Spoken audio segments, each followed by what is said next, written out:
Hello, everybody. Hi. Hello, hello, hello. Um, Welcome to my channel, or those of you that are returning, welcome back. My name is Saif Sakalala. I'm gonna get straight to the point in terms of what this video is about. Sweltering. I haven't even checked the temperature. I'm guessing it's probably maybe in the 80s right now. Anyway, just to cut straight to the chase, it's 88 degrees outside. Looks like, and so me wearing this shirt and being all like, I have a face towel here. Just keep. Anyway, so the point of this video, the purpose is to talk about the topic is how to try to how to try to become a novelist, not how to become a novelist, right? I don't want you guys to. I don't want anybody to watch this and say and then go sue me and say, hey, but Safe said, all right. I'm gonna go straight into it. But before I get into the 10 reasons, so and I looked this up via ChatGPT, I can tell you that. Um, I do need to emphasize the fact that a couple of things. Number one, zero expectations equal zero disappointments. Number one. Okay? Meaning I don't expect this to work. Like I don't think I'm gonna get a deal because you know why? Because the chances of that happening, and just as like props, I'm gonna show you these in a bit.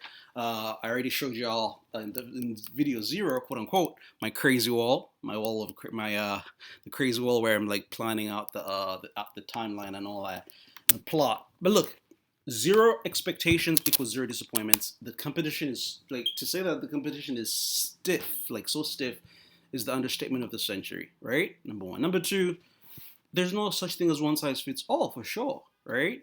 The path that I've taken to try to get to being a novelist is not going to be the same path that other previous novelists took. My favorite, Ken Follett, was a journalist, and so that naturally just kind of, I guess, that lends itself very well into the field. All right, I'm gonna get started. I'm trying to keep this as brief as possible. That's usually my trademark, anyway.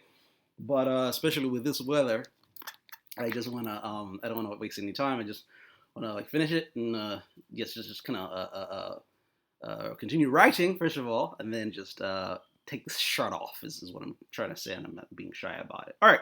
So top ways to I'm gonna read verbatim from ChatGPT. Okay, so here are 10 concise research-backed tips for aspire. Here are 10 concise research-backed tips for aspiring novelists, each distilled into a single sentence. Okay, and this is ChatGPT.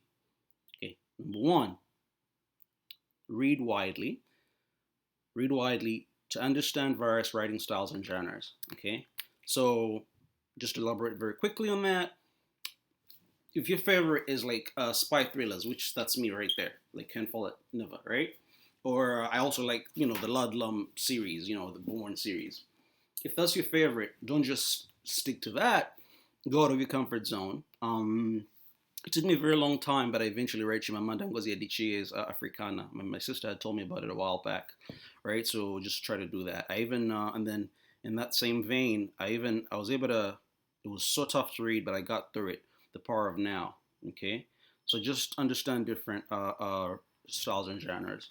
Power of Now is what's the gentleman's name? It's a mindfulness book. It's gonna come back to me, and I'll just kind of write it in the description under the video because I have to keep going. I'll make this long. All right. Number two is write regularly to develop discipline and improve your craft.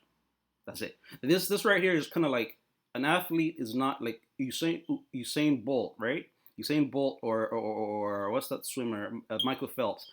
All these people, these NBA players, they were not they were maybe born with the gene, or, like the gene and under the phenotype, whatever, like the talent, but if you don't hone it, you will lose it. You will never discover it. Okay, so that's pretty obvious, I think. Number three, embrace the first draft as a starting point, not a final product.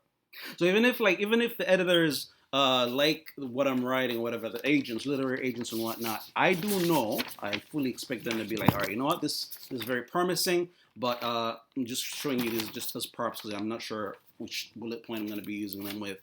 But the point is that just know that, like, look, even if the draft is accepted, the manuscript is accepted, that's just the first draft, right? So there you go. That's if you even get a deal or whatever. Number four, show, don't tell. Let readers experience the story through actions and senses. So instead of saying, okay, how do I do this? Let me, I'm putting myself on the spot here. No, seriously, I have this one character in the book, right? I'm not gonna say who. I don't want to give away too much, but the character is the villain. And instead of me describing, this character, let's call him Jack. Jack is he's the villain, he's a bad guy. He's the one that's planning to do all the bad things. However, he's also very, very kind. Instead of saying that, I'm just showing him this one scene. He's taking a walk in Georgetown, from his townhouse in Georgetown. This is in DC, and he goes to like his favorite cafe. I believe it's the Blue Coffee something cafe, and buys not just for himself, but he buys a coffee and a donut for this. It's like a schizophrenic panhandler dude that sits in the park, and he likes clipping newspapers. I got that. That was inspired by a real story, by the way, a while back. I think the gentleman died actually. He used to love clipping newspapers. All right, so there I'm trying to show the fact that the villain is also, even though he's like the villain, but he's also kind. All right, so he's a complex character. So there you go. Whew. I passed my. It was like tough to kind of demonstrate, but I'm glad I looks like I hope that's clear. Show don't tell. Number 5, develop authentic characters with clear motivations and growth arcs. Villains, who are the protagonists, the good guys, the bad guys. Why are they bad guys? Right? Give us a story that we can believe. Like how did they turn into what are their motivations in terms of wanting to I don't know do bad stuff, right? Kill people and et cetera, et cetera. All right. Number 6. So again, number 5, just to recap, develop authentic characters with clear motivations and growth arcs. Number 6, seek honest feedback from trusted readers to refine your work. Do this. Just do it. I will say in the disclaimers, for instance, remember I mentioned there's no one size fits all. One problem that some of us have, is for various reasons we find ourselves in lonely kind of lonely periods of our lives where I'm a people person. I'm very friendly. Y'all can tell, right? Like I'm very seriously for real. It's just that right now, this is good. Number 6 is good. Seek honest feedback from trusted readers. But first of all, and so I've been trying to join a circle, like a writing circle, for a very long time, right? Because that's that way everybody writes poetry or whatever, or fellow aspiring novelists, and you read through each other's work, and you give each other feedback. But if not possible, I'm just using ChatGPT and just using other techniques in terms of to try to ensure that guess what, that this is that makes sense. I'm more than likely I'll probably be able to have a friend of mine.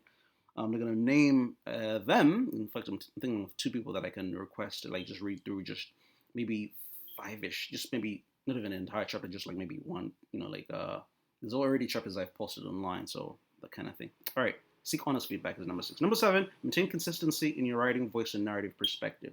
Okay, I'm not gonna dwell too long on this one because again, I'm trying to keep this under 10 minutes, and I'm at the 8-minute mark. But basically, number 7, maintain consistency in your writing, voice, and narrative feedback. Don't write present tense, or don't write because the omniscient third person voice may be voicing someone's thoughts, and then switch suddenly to present tense maybe, or something like that, and then or kind of bring in another person's thoughts, right? Don't lose us, right, as readers, meaning. All right, no, that was number 7. Number 8, set realistic writing goals to stay motivated and track progress. This is very, very true. My own, for instance, right now I'm on track. For the genre that I'm doing, I need a minimum of around between 85 to 95,000 words. As we speak, as of writing this, as of recording this, I think I'm at roughly 25,000 and more. In fact, I probably have more. It's just that I haven't put it in the main manuscript because I'm still organizing things. I'm writing on pen and paper and whatnot. So let me just share this right now. So these are, for instance, the Guru, the Heathcliff and Guru kids, the Guru and Heathcliff. So Baba Guru is the name of it. Papa Guru's World is the name of the title of the novel, and it's a series. Papa Guru's World is meant to be a series of, and this first one, the first story is Precipice is the title of the first novel. Okay, so these right here are like kind of children's dates. So like there you go. Leia is Baba Guru's wife, and then Tilly is the first wife of Edwin, and then later on Melissa Van de Merwe. Van de Merwe. I like that name. It's a South African name. She's South African actually. Then she's his second wife. Sorry. So like you do this, but then later on, just be consistent in the goals. I'm digressing a little bit, but like that way you keep yourself motivated, and you know when you see progress, then you want to write more, and then you're more and more committed to it. Right? It becomes like a cause of yours, kind of. All right. That was number 8. Set realistic goals to stay motivated and track progress. Number 9. Understand your target audience to tailor your storytelling effectively. We're not going to dwell too long on that because again, I'm past the 10-minute mark now, I believe. In fact, yes, I am. Understand your target audience. Who's going to read this? If it's a romantic, if it's a book about romance, well, okay, what's in right now? Remember when the book about, is it what's called sadomasochism or whatever? It was like I'm forgetting the title of the book, but it was a big hit. Both the novel and then they made a movie out of it. This rich guy and he's a sadomasochist or whatever, or right. So just know what's in right. Like what does the market seem to like? What do readers seem to like nowadays? You know, in this, you know, like at the moment. Why in this cultural moment? In this, oh my God, what's that German word? Never mind, right? But like, I hope my point there is clear. Understand your target audience. Number 9. Understand your target audience and tailor your storytelling effectively. And finally, number 10. Persevere through challenges. Because persistence is very key to completing a novel. The person you're looking at here is not the happiest person in the world. He's not the richest person. He's not the richest person in the world, or etc., right? I have like family members that are ill, this and this and this. You have to persevere. Like, and the good news is that like it gets easy. It's very actually easy to do. Like again, just props. Really, I'm running out. Like I'm about to end the video. This is old school. Like it's actually my journal, but I ended up jotting in there some notes. You have to be consistent. The good news is what I was trying to say is if you stick to it, it becomes like a reason, like one of the reasons you want to get up in the morning, right? And me, I've even like I'm in my bedroom, and there my crazy wall is right next to me. this is my bed. All right. I'm about to end this video. Thank you so much for watching. Please, if you've liked it, actually give it a like, subscribe to the channel, share widely among family and friends, etc. This video is dedicated to Robert Bruce Scott, good friend of mine. Sorry I haven't caught up with your podcast in a bit, but I will. You know I always like try to catch up eventually and just kind of go listen to your podcast. Thank you so much for your support and love over the years. Shout out also to Flask, my people, and just all my friends out there. Love you all. All right. Peace out, okay? Thank you so much for watching. Bye-bye now.